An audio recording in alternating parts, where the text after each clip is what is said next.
we can make the designs,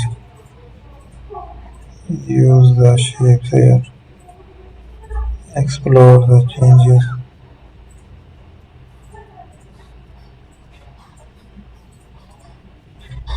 So here we are, make an attraction there. Let's keep editing these designs to use here. We will make the clones horizontal and the vertical as well. So these are the designs, add a paint with it. So use an eraser tool to remove the layer we have made over it.